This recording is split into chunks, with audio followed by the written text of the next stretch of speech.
everybody, it's Dirty Thursday, brought to you by the Buffalo River Speedway.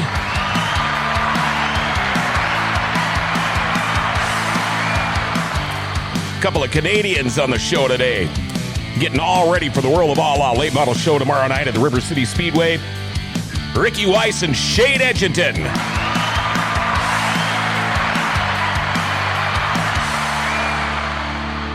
Show today brought to you by your auto equipment experts. For all of your car equipment needs, check out Auto Equipment Experts in Grand Forks. They're an AC Delco distributor for auto parts and so much more. Auto Equipment Experts also sell and service all major brands of tire machines, wheel balancers, hoists, air compressors, and anything you need to stock your shop, or for all you weekend warriors, stock your garage up too. Locally and employee-owned, check them out. Auto Equipment Experts, 5036 10th Avenue South and North in Grand Forks, or call 701-757-2500, or go to autoequipmentexperts.com. Auto Equipment Experts, open Monday through Friday from 8 to 5.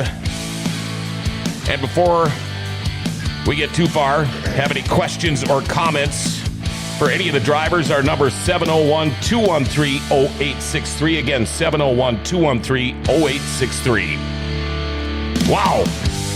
Time now for our daily segment called Jokes My Neighbor Tells Me. Here we go, Jokes My Neighbor Tells Me. And, there's a rumor, guys. There's a rumor that Donald Trump is fleeing to Canada. Rumor is Donald Trump's going to flee to Canada. It isn't Trudeau. Was that any good? It wasn't Trudeau. Two things before we get going. First off, had this argument with many people, Ricky. I've always called you Ricky Weiss, and I believe you told me that's the correct way. Maybe not. Yep. And I argue with guys, they say it's Weiss. And I say, well, I think it's Weiss. I beg to differ. Tell me right now, how do you pronounce your name? You got it. It's Weiss. Okay. Thank you. And I got you guys back. And one more thing today. Let's do this quick. It's my birthday. Okay. It's Shane Edginton's birthday today. How old are you? 33. 33. You're not to the age where you can't remember. I had to think about it. Welcome back to the studio. Glad you're here, Ricky. We tried to get you last year. We had some issues. Didn't work out, but I'm glad you made it. We have got, well, if I look at the phone right now, I'm guessing a lot of Canadians are watching the show, and yeah, they are. Yeah, they are. Go T.I., go Ricky. Yeah, there are a bunch of Canadians are watching. But how's the tour going for you so far? It's been not too bad this year. We've been struggling a little bit, here and there, but I think we got a real good piece, and we're excited to be up north. Yeah, it's been a while. You used to be up here all the time, every Friday. How does it feel to be able to get back up in this neck of the woods? Oh, it feels great. I mean, the only thing that's lacking is the border being closed. It's always nice to have the guys come up and camp out and hang out. Little Canada. Yeah, exactly.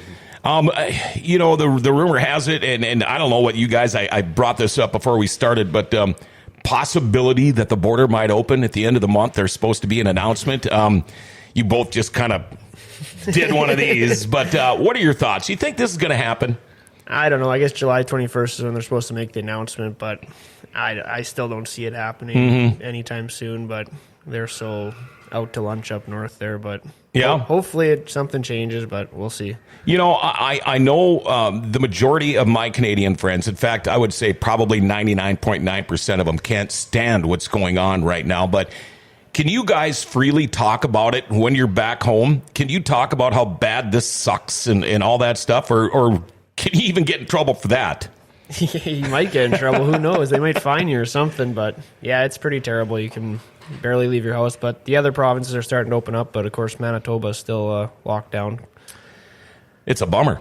Yeah, it's a shame. At least the guys up north get to go racing this weekend, so they're all pretty excited. So yeah, they're going to go over to Saskatchewan and race. So well, at least things are starting to happen now, finally. Yeah, it's good for them to get out. What got me is watching the NHL Stanley Cup Finals. When Montreal finally won a game. Did you see the streets of Montreal? Yeah. There had to have been 50,000 people. I mean, just jammed in the streets of downtown Montreal. And you're thinking, where are the Mounties here? Yeah. You know, they'll go pound on your door on Christmas Day if you've got your mom snuck in the house and they know she's not supposed to be in there. But what the hell happened up in Montreal, you know? Oh, hockey's number one priority in Canada, I guess. Well, yeah. And again, Canadian team didn't win, but that'll be another show. Yeah. I think it was, early 1990s, something? Been a long time. Yeah, it's very long. All right, enough of the hockey stuff. Ricky Weiss, I mean, I've known you for a long time, but I didn't realize you didn't start out in a late model. Walk us through your career on dirt.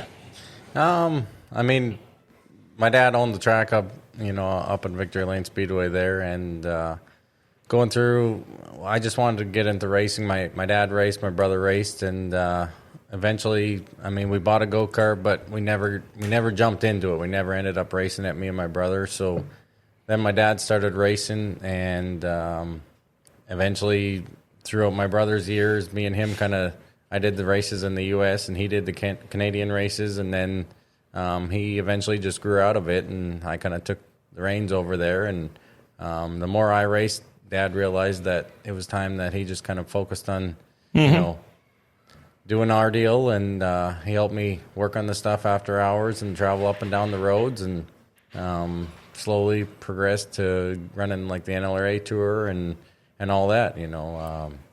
We got a modified to run weekly in Winnipeg when they didn't have late models, and then on the weekends we went and ran the late model following the NLRA tour. Did you used to run a truck? We did. Okay, yep. So what was the very first car you raced? Super truck. A super truck. And how was that? It was great. I mean, the only downfall back then were the bodies were all fiberglass. So what a mess. Yeah, you touch somebody and you crack the door. And I mean, unfortunately, Dad owned the truck body shop and was able to. Well, that helps. Yeah, that helps. But I mean, by the end of the year, your truck weighs another 500 pounds with all the fiberglass you're putting on it. Uh-huh. But, they changed that a little bit. The sides are aluminum now. The noses are plastic, and that helps out a lot. And it's been a really good class that he helped start, and they're still running them today. I don't want to leave you left out here. How's your stay been going, living in the holler? It's pretty good. Actually, I moved into a house here. Oh, you did? Last week or 2 weeks ago. So yeah, I'm living with Tanner Corbett. So okay. He ain't home too much, so it's kind of got my own place here. It's kind of nice. So does he have any dogs or cats or anything? No, nothing like that. No distractions, nothing to just bug the crap out of you. No, it's good. So you want a couple? Dog. You want a couple cats? Because I got a couple that really bother me. Not a cat. Yeah. Life without a dog is not life. That's true. I've always had one. I'm down to one old rescue dog now, and I don't know how much longer she's going to be around, but we always have dogs. How did the whole World of Outlaw thing come about for you, Ricky? I believe you won. Did you win the Wissota National Championship?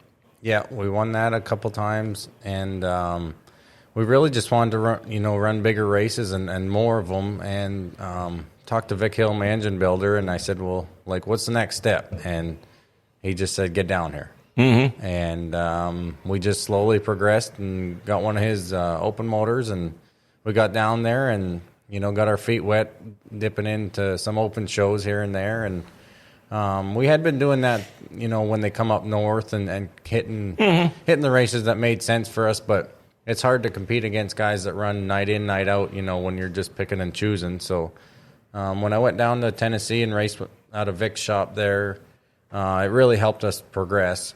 And we ended up coming back and running Wissota for another year. And then I went back up there and just really said, it would make sense if we ran a tour, but I didn't want to, use up my rookie year. And if I wasn't going to contend. And we ended up going to Florence, Kentucky, and winning one of the biggest races of my career. And after that, it was kind of like, all right, we can do this. And don't brainer. Yeah, we just locked down and pulled the trigger in December, and it's been uphill from there. I don't know exactly where Headingley, Manitoba is, but on the map, where would that be?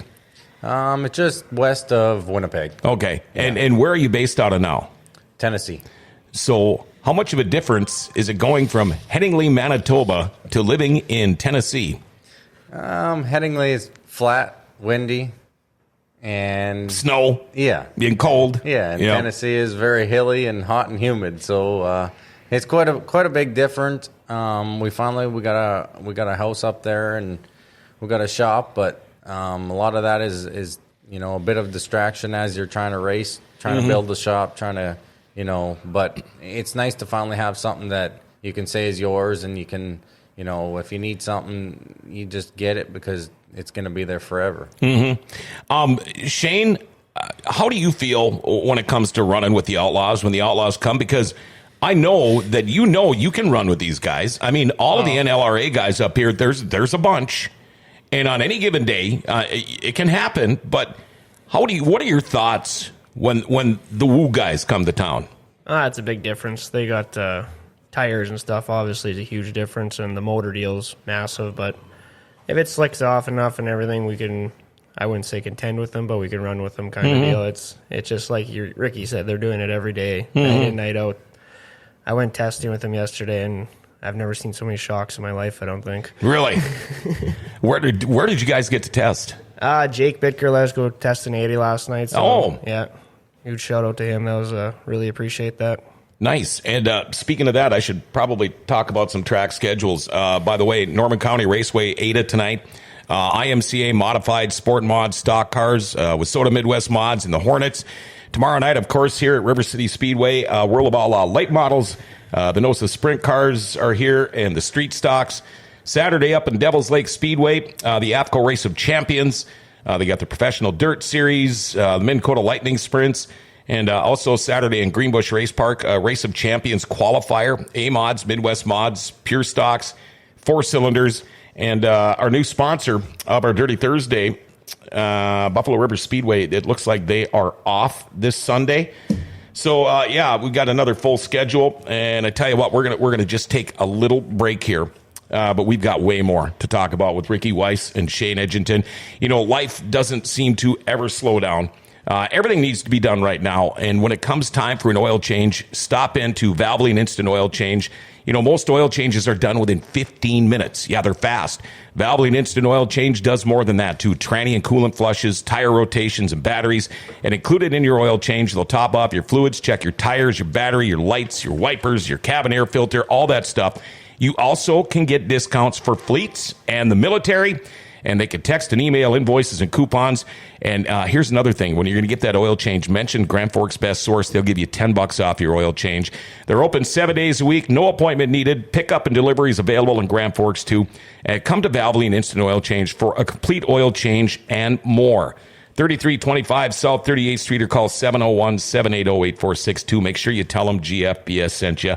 Here we go. Ricky Weiss, Shane Edginton, a couple of the guys from Canada that are going to be racing with the World of Outlaws tomorrow night. What's it like now, Ricky? Before it was more of a weekend thing, a couple of special shows early in your career. Now it's all the time. I mean, you're on the road, you're crisscrossing the United States how many times a year? How much different is it now for you? Oh, it's quite a bit different. I mean, if you're there's no time where you can say, well, we're not ready. We're going to take a weekend off or we got something going on. We can go here, go there. It's you got to get ready. Yep. I mean, if something breaks, you got to fix it. You have to fix it. I mean, the weekends off are probably the times where we try to get better and go race somewhere else, where the pressure's off and the points aren't there, but the competitiveness comes out in me and you want to win them too. So Uh-huh. even if it's not a World of Outlaw show, you're still trying to pick up races on off days? Yeah, I think we end up racing, 80 times a year. Wow. I mean, it's crazy. The biggest thing is almost every racetrack we go to is a different tire rule, so you got to have all that stuff kind of set up and ready to pull the trigger on where you got to go. We got a text here from Audrey. Happy birthday, Shay. Nice to see your face, Ricky. So disappointed that we cannot be there to watch you. You must be ready for some candy. I don't know if I want to know more about that, but what's the deal with the candy? That's my candy sponsor. Okay. Yeah, she every time I see her, she brings me candy for good luck, and I got people that Nick from Penske and everybody. They just come down to the trailer knowing that we got good candy, and we share it to as many people as we can, but it don't last long. You had mentioned your dad, Ricky, earlier in your career. Is he still on the road with you a lot? He tries to be. I mean, he tries to come to as much as he can and help out what he can. But with that border closed, I think it's killing him and Mom. And they want to come down and see the new place in Tennessee and help out. And they haven't even been down there yet, huh? Dad was able to come. He had to sell a house in Arizona when we bought that place, and he was able to go help move all the furniture and stuff. But it's been itching at Mom. I text her all the time, and she's always saying how she wishes she could come down. Mm-hmm. I got a text from Heather up at Devil's Lake Speedway. She says, your accent's a little different these days. Canadian Southern drawl. I don't know. How would you... I guess I really didn't notice it, but do you think... Has anybody told you talk different now than you did before? Well, when I used to go home, everybody said I sound, Southern. And then... Like you're Minnesotan now? Yeah. Yeah. But then when I go talk to people, up in Tennessee, they still say I sound Canadian. So, I think I just pick up a little bit here and there, and either where I go, I mean, I know a lot of my crew guys, they'll hang around long enough to the point where they start saying A, and yeah. But I guess that's part of it. It's just who you surround yourself by. That's funny because I lived in California for a while many years ago, and people would ask me, "Where are you from?" And I'd say Minnesota. Oh, Minnesota? And I'd say, I didn't say it like that. It's Minnesota. Yeah, Minnesota. And it's like, come on, man. You ended up, you got Rookie of the Year in 2019 with the World of Outlaws. How did the whole Scott Bloomquist thing come in? Because you started kind of working with him a little bit, or how did that work? Yeah, we ran his cars a few years before that, and then when I went and ran with Vic, it only made sense to run, what he was running. So we jumped over to Longhorns, and when I went back to Wissota, I just jumped back in my Scott car and decided, that was the route we were going to go, and we ended up picking up a new one. And I mean, it's you got to have the guy that builds it, get his hands dirty on it and talk to him and get as much feedback as you can. So we ended up going up to his place before we went to the Wild West Shootout in Arizona and working on it and building it. And I mean, he really helped me a lot throughout the years, and he put a lot of input into our team. And we had such a successful Wild West Shootout that I only felt that I had to give back to them a little bit, and we decided to take speed weeks off, and I went and been his crew guy for 2 weeks. Me and Dad went up there and worked as hard as we could work, and he won quite a few races there, and just I think giving back, what he gave to me just really took off on our relationship, and just built from there. I've never got to sit down and have a one-on-one with Bloomer, but he's kind of a unique guy, isn't he? Yeah, a lot of guys, they're quick to make assumptions about him, but really, I mean, he'll talk about anybody. You just gotta, go up to him and talk to him in the pits, and he's more than open to and willing to talk to you. So. The fans not only miss you, and they're glad you're back now, but they also miss parents. Rob and Tex, we miss seeing your mom and dad, and also you guys. It's so nice to see you at least once a year. It's always a good time when you ran with the NLRA. Big happy birthday to Shane. Thank you. Happy birthday. Now you're running a different chassis. What's the deal there? I tried to find, I was creeping you today on Facebook. And if I would only kept all the stories I've been reading all year, but what's going on now? What are you driving? We got a sniper chassis we've been working with, me and J.R. Haley. We've been, decided to do this deal where just in case we wreck a car or we got some ideas we want to try, and it just needed to happen further up north. It was begging for, another chassis company to just work and bang some ideas off and get some good guys like Shane and Jeff and everybody getting in some cars where we can get a little feedback off of them and just try to better everybody's program. So are you an owner of Sniper Chassis? Me and J.R. Haley. Yep. Okay. And is that what you're driving now too? Yeah, that's what I'm driving now too. And it seems like you're having a pretty good year. Yeah, it's last couple of weeks here, Ricky and Jared have been helping me out like crazy, and we finally got it rolling pretty good, so be exciting this weekend. Well, how many wins have you got this year? 3. 3 wins. And Yeah. you're averaging, what, 4 nights a week, maybe 5? Yeah, 3-4 nights a week's usually what we're racing. So, What's your biggest win so far this year? we went out in Underwood. We won a $4,000 to win deal out there, so that was a good one. Nice. And I'm sure tomorrow's going to be fine. Yeah, I hope so. I guess we'll wait and see what happens. Yeah. Who'd you bring with you back there? Dana. Yeah. Hi. Here, wait. Let's see. Oh no, I can't. Maybe I can find you. No, I can't get you on. Oh, darn it. Okay. Yeah. Good. I mean, I figured I'd be looking at a whole lot of ugly the whole time I was in here, but that's a good thing.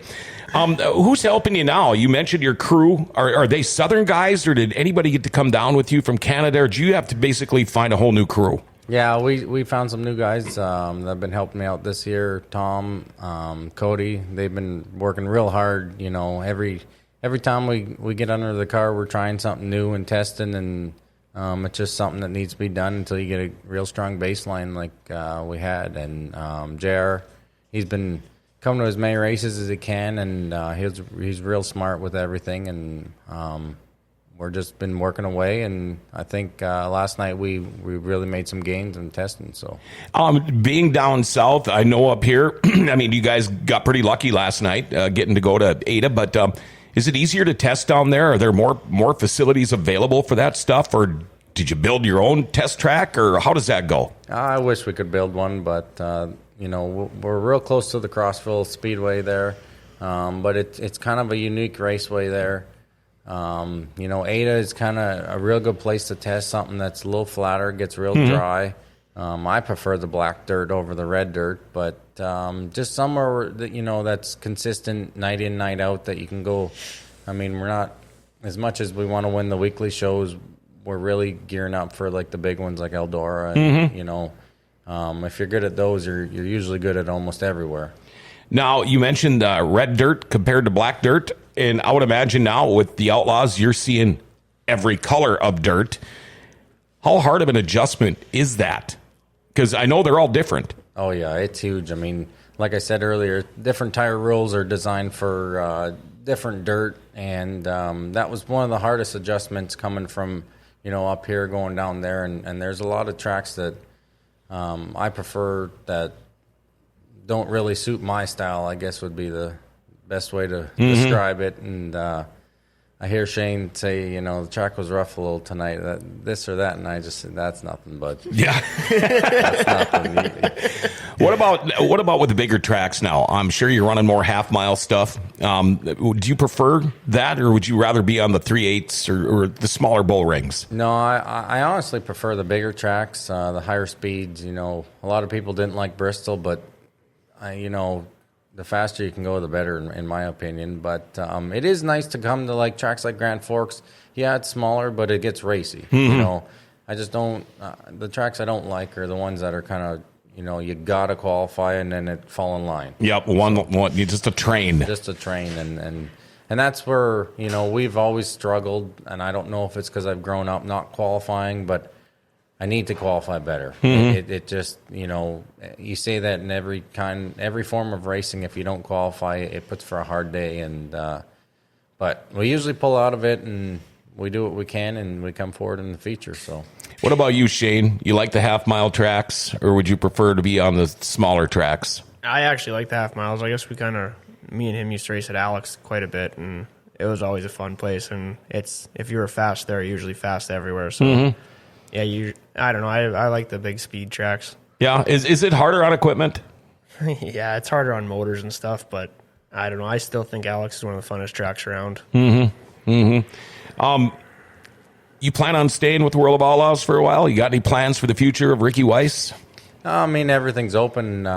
Dryden came on a couple years back, and they've been really good to us. And they've really, I mean, I can consider them part of family. I mean, we got a lot of people on the car that's really helped out a lot. And I know a lot of people, they don't have to, but they're just on there to support us. And you know, I try to talk to each and every one of them as much as I can. I mean, stay in touch with them. That's the biggest thing. And with Dryden coming on, they really they support the Outlaws a lot. So we do what we can to keep their name out there and try to keep them running up front.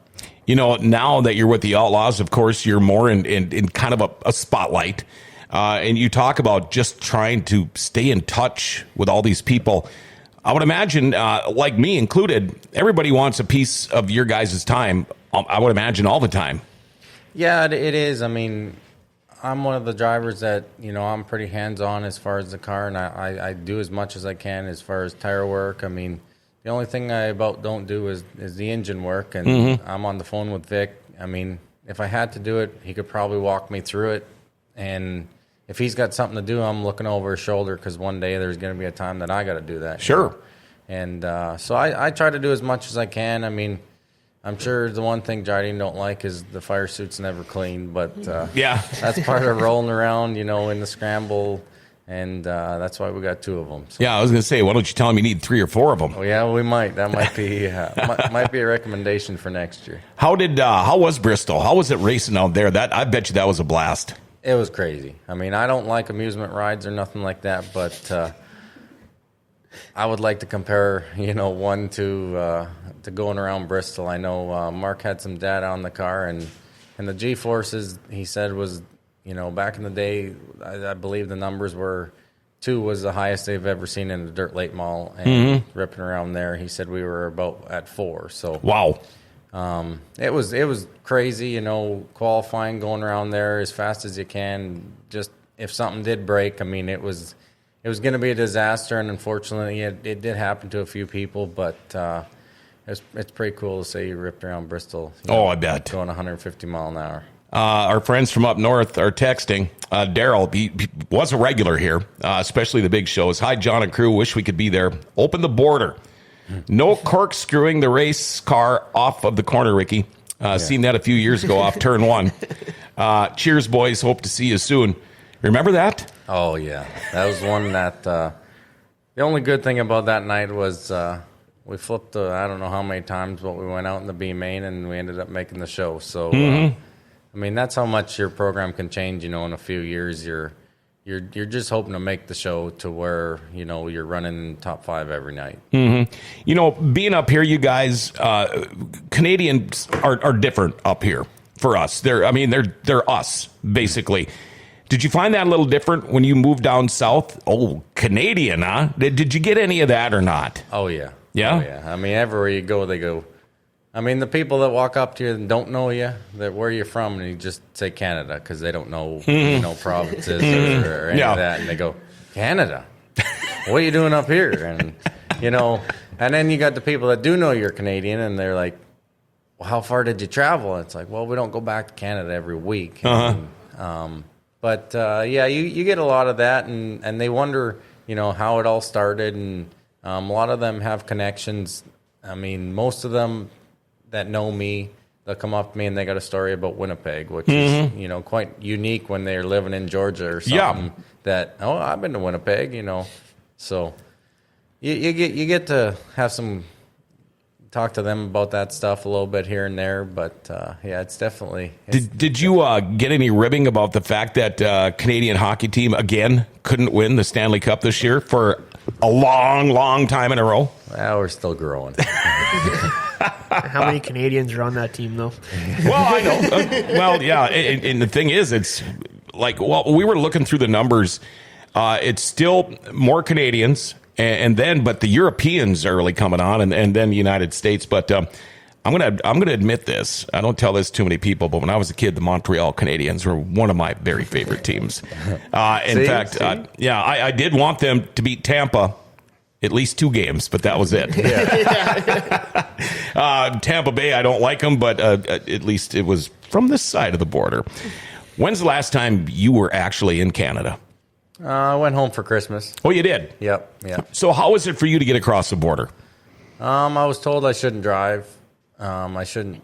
If I brought the hauler home, I probably wouldn't get it back, as what they told me. So I was able to keep it at JR's, and I drove a pickup home, and that was about that. And I was able to see my family and see Grandma and Grandpa and everybody. They support us as much as they can, and it was great to see them and hang out with them. And I try to communicate with them as much as I can, but it's not the same as seeing them in person and, giving them a hug. Right.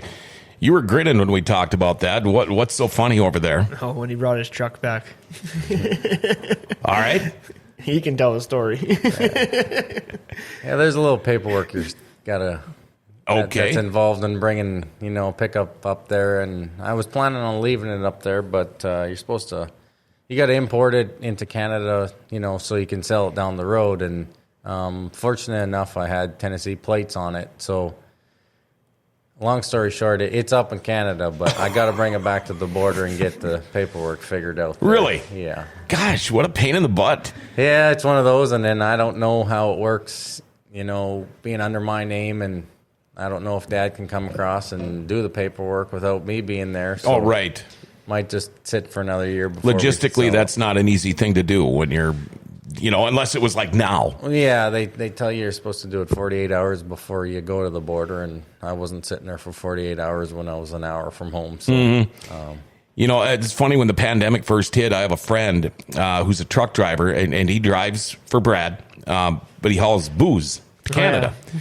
Makes a couple of trips a day back and forth to Canada with booze. And I asked him the first time, I said, well, how was it getting across the border? He said at the border crossing, they told him, you know what, it's bad enough. If you take the booze away from our Canadians up here, it's going to be mayhem. So get on through. And he said it has not been an issue since. So priorities, I guess, would you call it? They got to have their booze. yeah. Sponsoring your car now, I mean, it's a lot different than you're running with soda, but some pretty big name sponsors. But why don't you go ahead and give a shout out to your sponsors, and then you're going to be next. So Yeah, I got a huge list. I know I won't get them all, but, Dryden, like I said earlier, they really came on and helped us a big bunch. And JC Properties, J.R. Haley, he's helped us out a ton. Turk, he's helped us, tremendously. LG Transport, Martel Signs, G-Style Trucking, G-Man, he's been real good. I mean, I consider him family with us, too, and he comes down to a lot of our races, and we get to hang out with him. Cullen Brothers Towing, James Trantina, he's got a track now. It's keeping him busy, and he's been real cool, dude. I was able to go, hang out with Shane and watch him race a little bit and hang out with James, and that was real cool, to see these tracks progressing, and just like Shaw picking up Fergus Falls there, and it's real cool seeing a racer, do what they love to do and open up racetracks and just want to make them better. yeah, take it to the next level. Yeah, exactly. The way she's showing you sponsors, I'm waiting for her to start doing the old hat switch on you too while we're talking here. But are there more? Oh, there's tons more. I mean, like I said, I won't be catching them all, but I know everybody. Al Giesbrecht back at home. I've been talking to him today a little bit, and Rod Fair. I know Big Ernie's coming down, and we just got so many people that help us out. RHR, just everybody that is on our car that we wouldn't be able to do it without them. Austin Hunter, by the way, says, I think I know someone that can help with the importing of that truck. So we'll have to see who else is up there. Well, maybe Austin could bring her down. I mean, they support us, Keewatin Truck Service. They've always been a part of our race team, and again, I know I've said it a lot, but I consider them like family, and I know he itches to get down here and bend some tin up. Mm-hmm. And Shane, who's on your car? Shell Construction Lance, he helps me out. Forks Mobile Wash, Conley Signs, Jacob Performance Auto is a huge help to me. Brad for giving me a place to stay, that's a big help for me. And Ricky and JR, they've been helping me out a lot this year with the car, so can't thank them enough. I'm sure you guys are familiar with Terry Blacklance. Yep. Okay, Terry wants to know, do the guys follow the career of Amber Balkan at all? And what's up in the water in Canada that makes a good driver? Have you been following Amber at all? No. It's I hate to say it, but no. We all just gotta no. Well, it's good to see she's doing something out there. You are here till when? Beginning of October? Probably to the end of October. End of October. Yeah.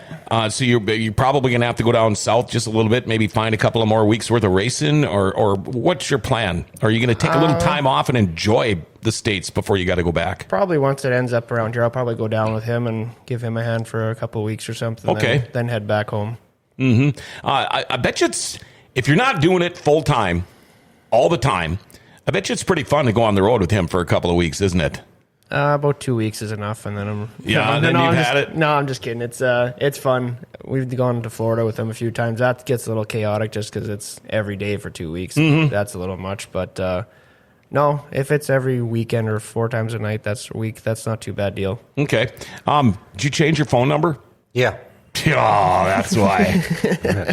Actually, Rick Eshelman had given it to me. He said that it still didn't go through, so I don't know if he told it to me wrong or not, but that I think he said he was going to talk to her.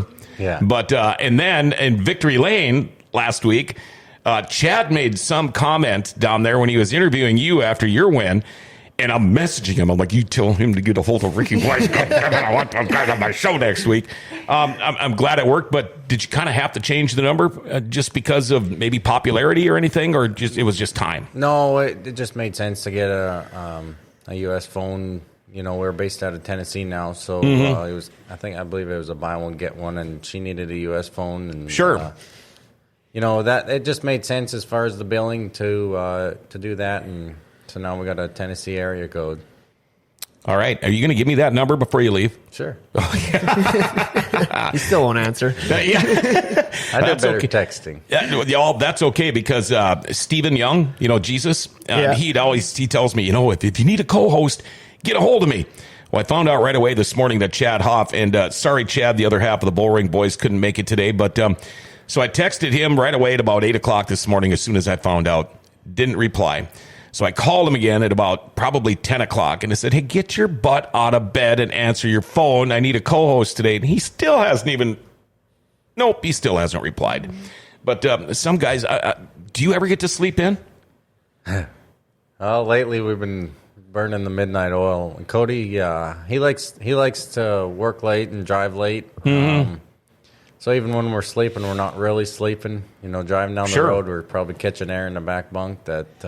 I think I'm learning to figure out how to sleep like that. It's not easy, is it? It's not easy. I mean, being in those boxes, going up and down the road. I mean, people see you at truck stops and they say you're living the dream, and it's the greatest thing in the world. And look at this thing, but just try living in it for many years. Yeah, don't you wish you could be like a little kid again? As soon as you get in the back seat or the seat of the car, you're out. Yeah. I mean, just a coma. I mean, that 5-minute showers. Then it's cold and. There's always something. I mean, it's a full-time job keeping the maintenance up on the rig. And last week we had not one but 2 flat tires. Oh, boy. Fortunately, we keep one spare, and we showed up at the racetrack with a flat tire and quickly jump in a pickup and go pick up another one. I mean, there's just always something, and but that's part of it. I mean, people say we're living the dream, so. I would imagine you're probably getting a little more sleep now that you're not living in a race hauler. Yeah, it's a lot nicer. That's one thing that people don't understand is the shower thing. Like, only having 5-minute showers really gets old. Yeah. It gets old after a while, and to actually go to a house and have a shower, normal shower is like better than you'd actually understand. Well, I mean, a normal anything.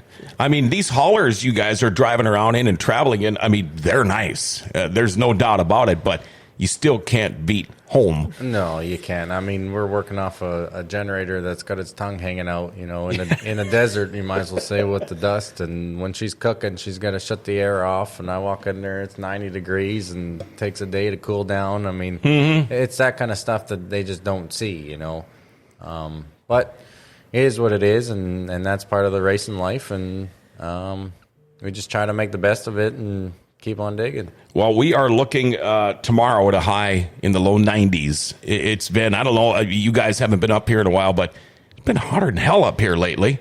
And you know what? I'm the kind of guy, I would rather be too warm than too cold. But jeepers, up at the racetrack, and I couldn't imagine being in a fire suit. Is it harder on the equipment when it's this hot, or does it make a difference? No, it's definitely harder on it. The heat affects the motors and stuff, but like I said, I'll take the heat over the cold any day, because when you go back home, it's really, really cold.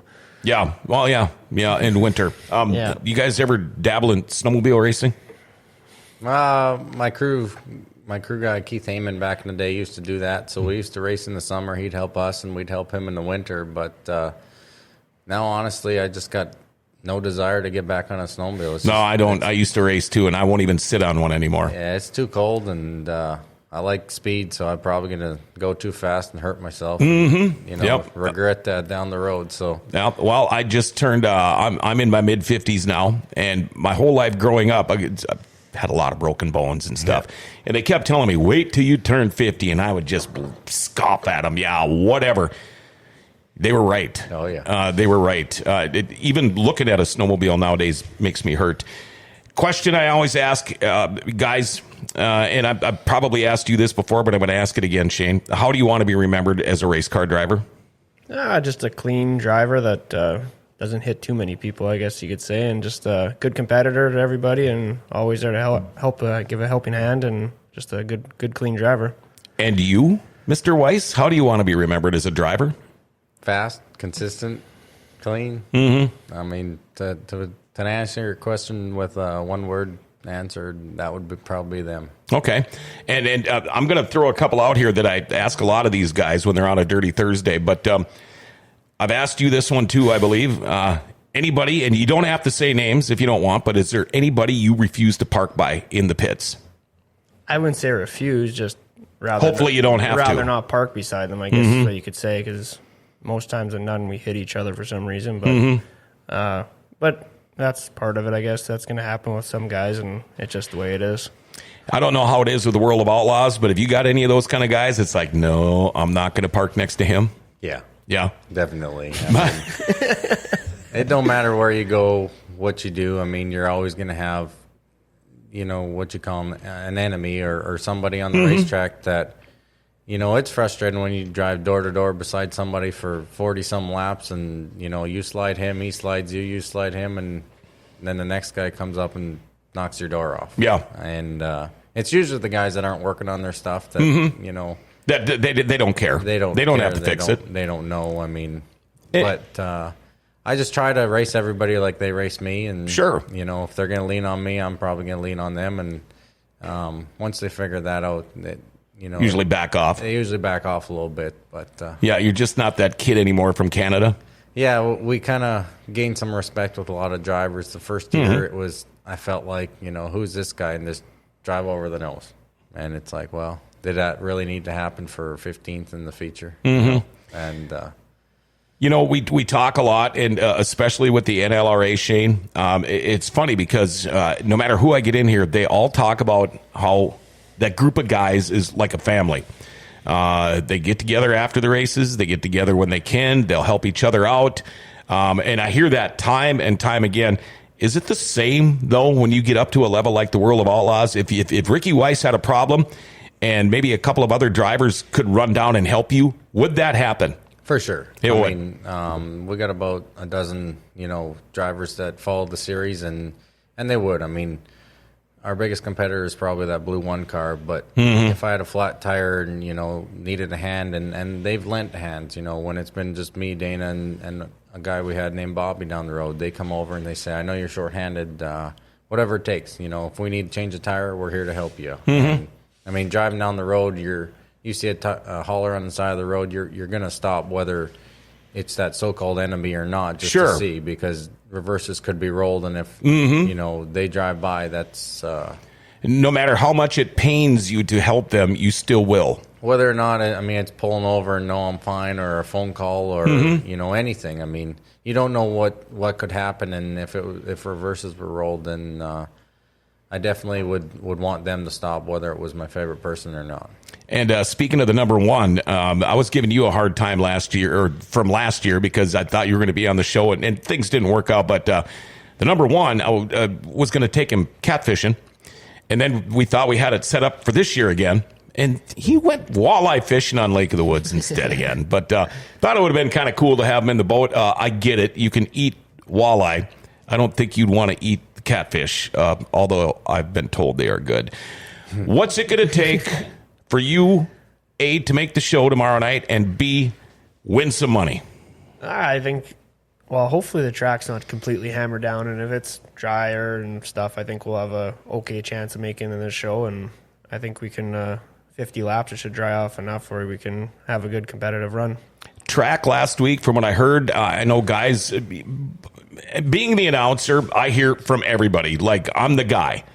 I don't have anything to do with track prep or any of that stuff, but the consensus I got last week was track was in pretty good shape last Friday. I know they did a lot more work over the week, but was it probably the best it's been this year last week? I think it was. I thought it was a really good track. I had a good run, so I'm not going to say it was a bad Well, track. yeah, you won. So you don't see too many people in Victory Lane complaining about a bad racetrack. Yeah, so and we came from towards the back there, and I could just roll through the middle, and I thought the track was really good. Car was really hooked up last week. I mean, you look good. Yeah, it was. It's probably the best it's been, and it was really, really good. Mm-hmm. How cool would it be for Ricky Weiss to win up at River City Speedway tomorrow night? Oh, it'd be unbelievable. I mean, I've said it for a long time. I really wanted to come up here and win that sites race and be able to check that one off. The next goal, I guess, would be up here would be to win an outlaw race. And I know we've been second, third, second, and we've been close and done everything but that. And speaking of Shane making the show, I'll bet you he starts 13th in the feature. All right, we're going to remember that. Lucky number 13. Yeah. Now, this might be a little different this year too, Ricky, because years past when you were a regular here at River City Speedway, of course you had your fans, especially when the Canadians were allowed across the border. But then again, you didn't have your fans because of the local guys here. I think it's going to be a little bit different tomorrow night when your name gets announced because people haven't seen you in a long time, and I think you're going to see a little bit of a different crowd here tomorrow night for you. Yeah, I mean, like I said, this was one of our home tracks, and it's definitely important to us to keep our fans, cheering for us and keep them happy, and the support is huge. I mean, you go on the internet, and if someone bashes you that don't personally know me, I mean, you got these people coming backing me up, and I just bite my tongue and don't say nothing, and it's cool to have, the backing behind you and let them do the dirty work, if I say. But, yeah, no, I definitely want to, make them proud, and if I can win tomorrow, then that would definitely be a highlight of my career. You're not one of those guys. You mentioned social media. It's funny how people can hide behind a phone, or a computer, and the lips are just flapping, and there's really nothing to back it up with. But you're not one of those social media guys. I mean, we're Facebook friends, I believe. Yeah. But you're not one of those guys that makes excuses if you have an off night. No. You're not one of those guys that puts the blame on somebody else if you have an off night. You kind of just stay away from that stuff, don't you? Yeah, for sure. I mean, I always tell people, I get an odd message here and there, and it's like, hey, you know where I'm at. I mean, I'm at the back of the trailer. I'm at the race car. You want to talk?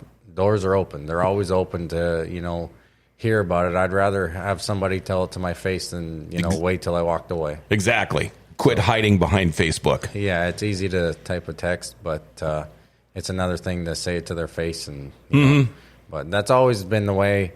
I've come up to the series guys, and expressed my feelings there, and the word complainer has come out, but then I ask them, would you rather me talk behind your back about it, or would you rather me come to the source and figure out how we can make this better? And I've always been that way, truly. So yeah, and then otherwise things tend to fester and boil until somebody loses it, because that's kind of the way I roll.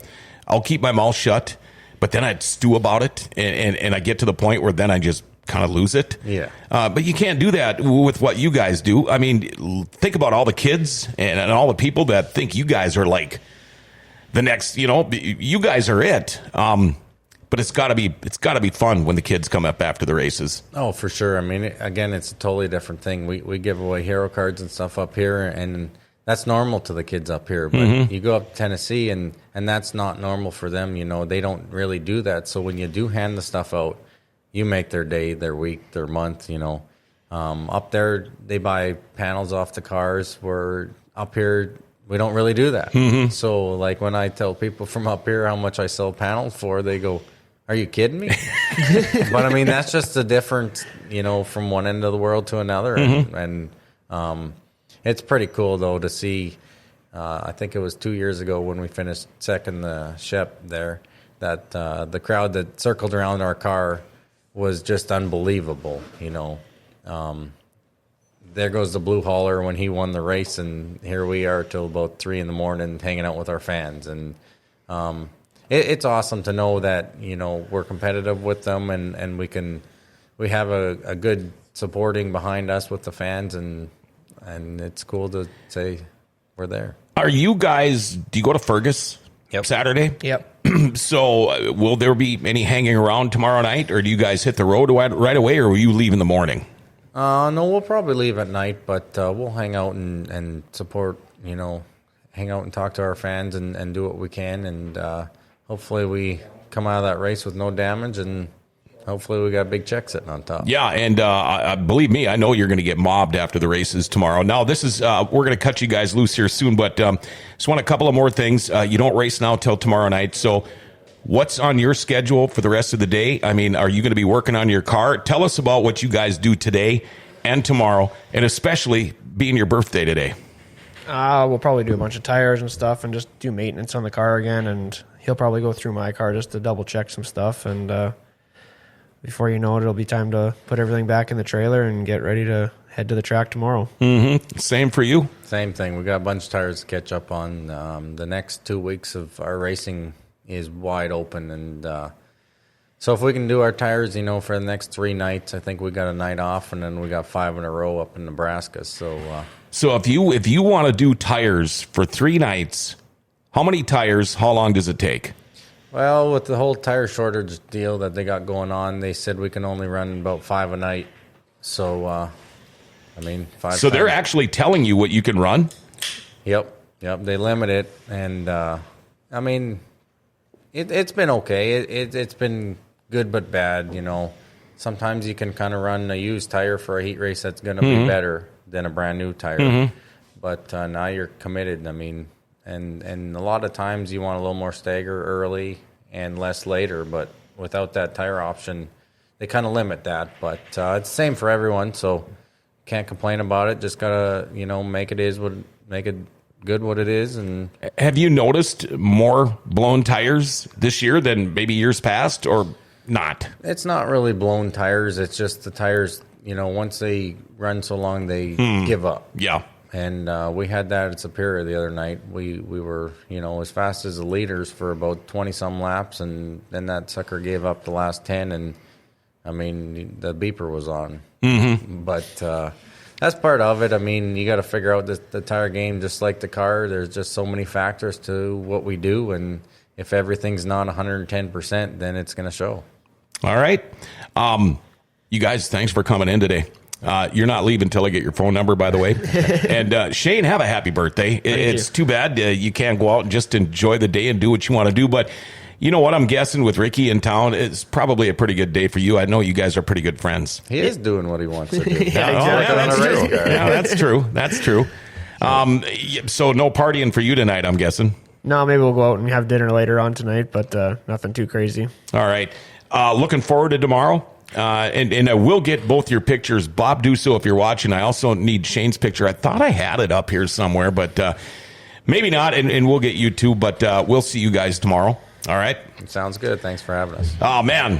This is awesome. This is like a dream show for me. Ricky Weiss and Shane Edginton. How about that? A couple of Canadians. Dirty Thursday brought to you by the Buffalo River Speedway. And a special shout out going out to BT and all the crew over at Rumor Sports Bar and Casino. They're right across the hall here in the Grand Cities Mall. Paul and I love the place, and give Katie a few more months, and she probably will too. But man, I tell you what, the atmosphere, the people that hang out in there are so cool. Wall-to-wall TVs. If you're a sports guy, it's the place to go. Maybe you want to make a little money. Maybe you want to lose a little money. Go bet on the horses. They've got bingo. They've got charitable gaming. They've got the NHL package, home of the world-famous beer tower, express lunch deals. They've got their horse racing parties. They've got the room for the parties. And check out their Tuesday special with the boneless wings. Fiesta Fridays are Fridays. I could talk all day long about Rumor Sports Bar and Casino. Check them out at the Grand Cities Mall. Well, stay tuned tomorrow. Your morning update coming up at 9. We've got the Grand Forks Best Source Sports Show coming your way at about 11 tomorrow. And again, thank you to our new sponsor, Buffalo River Speedway, for bringing you this Dirty Thursday. Hey, everybody, remember to like, share, tag, and follow us, and hit that notification bell on your smartphone, too. You'll never miss a show that way. Man, Grand Forks is a great place. Grand Forks' best source is giving it an identity again.